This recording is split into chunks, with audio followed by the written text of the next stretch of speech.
ఏప్రిల్లో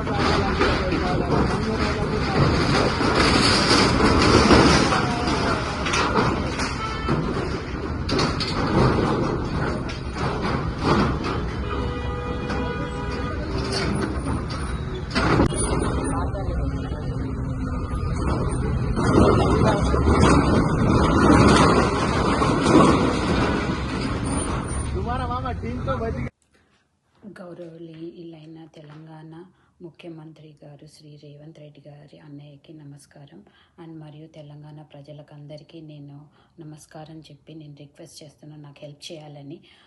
నాది back home గ్రామం వచ్చి గుండ్లపోచంపల్లి, మేడ్చల్, మల్కాజ్గిరి అండ్ నేను యూఎస్లో ఉంటాను. ఫర్ ద పాస్ట్ 24 years నుంచి యూఎస్లో ఉంటున్నాను. మా గుండ్లపోచంపల్లిలో నిన్న ఫ్రమ్ జిహెచ్ఎంసి మేడ్చల్ ఆఫీస్ నుంచి ఏసీపీ సుకన్య గారు జేసీపీ తీసుకొని మనుషుల్ని, పోలీసుల్ని తీసుకొని వచ్చి సడన్గా మాకు టైం ఇవ్వకుండా కొంతమంది సెలెక్టెడ్గా కొన్ని కుటుంబాలది ఇల్లులు permanent structure with no intimation, no permission వచ్చేసి జేసీపీతో డిస్మాంటిల్ చేసేసారు.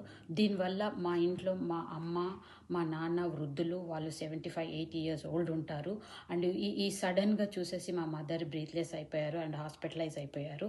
అండ్ ఎందుకు ఇలా జేసీపీతో కూలగొడుతూ డెమాలిష్ చేస్తున్నారని అడగగా మీరు కోర్టుకు వెళ్ళండి, మాకు సీఎంఓ ఆఫీస్ నుంచి ఆర్డర్స్ ఉన్నాయని చెప్పేసి ఈ విధంగా జేసీపీతో ఎంతమంది రిక్వెస్ట్ చేసినా వినకుండా నాకు ఆర్డర్స్ ఉన్నాయని చెప్పేసి డెమాలిష్ చేసేసారు.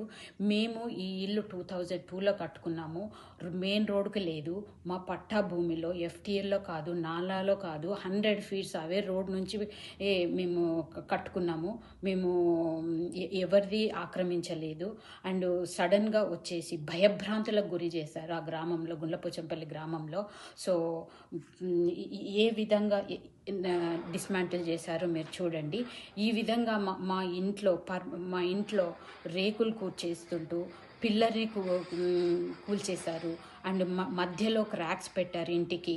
అండ్ ఎక్కడ పడితే అక్కడ వాళ్ళ పాపము కెమెరాలు ఉంటే, కాస్ట్లీ ఐటమ్స్ ఉంటే వాటిని మొత్తం డిస్మాంటిల్ చేసేసారు.